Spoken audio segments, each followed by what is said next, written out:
Today, the DA in Plata County discussed the case against Mark Redwine and why he was finally charged with the murder of his 13-year-old son Dylan nearly 5 years after the boy's disappearance. News 13's Lizzie Mitri has the story from Durango.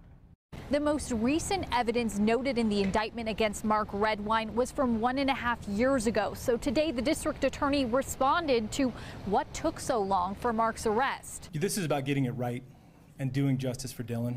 And sometimes that takes time to build the evidence. Every step in the process along the way has been critical. The discovery of Dylan's skull in November of 2015 was definitely a turning point for us. 13-year-old Dylan Redwine was last seen on November 18, 2012, when he got to Bayfield, Colorado, east of Durango, for a court-ordered visit to see his dad, Mark Redwine. Witnesses say he didn't want to go and tried to stay with a friend instead, but Mark wouldn't allow it.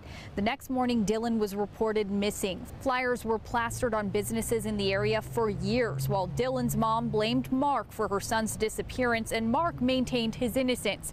Now the community is reacting following Mark's arrest for second-degree murder and child abuse over the weekend.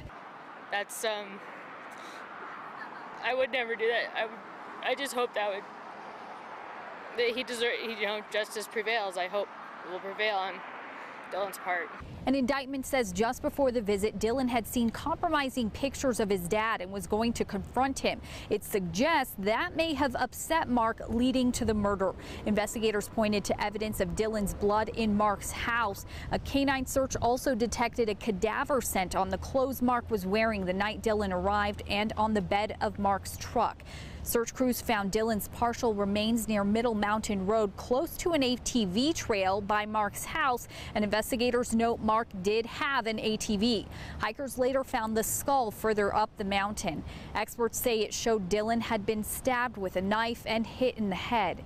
Mark is in a Washington jail with bail set at $1 million while he awaits an extradition hearing coming up next month. Lizzie Mitri, KRQE News 13. Dylan's mom has always insisted her ex-husband was the killer. Coming up tonight on News 13 at 5:30, what she's saying this afternoon about the arrest. Well, investigators today would not talk about a motive in this case. Redwine's family believes they may know what it was. That indictment, as Lizzie mentioned, revealed that Dylan and his older brother Corey had seen compromising photos of Mark. Well, Jacqueline Allen spoke with Corey, who explains in graphic detail what those photos show and what Dylan planned to do.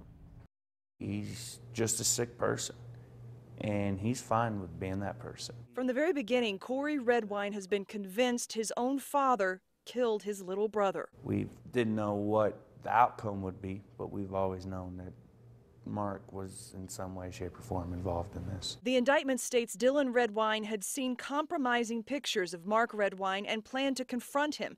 Later, the indictment states those photos provoked a violent response from Mark Redwine. Have you seen the photos? I've seen them. Corey says the photos involve Mark eating his own feces, but Corey believes those photos were just the beginning of a confrontation. I think Dylan had a lot more than just pictures that he wanted to get across to Mark. Mark Redwine's arrest is bittersweet for Corey, who wants justice for the brother he lost, but has also lost whatever relationship he might have had with his father. I'm sad that I've ever had to go through this, that Dylan had to go through this, and that, all of this past 5 years has just, been about who killed Dylan when it should have never happened in the first place. It's exciting to know that justice is coming for my little brother. Jacqueline Allen, Denver 7.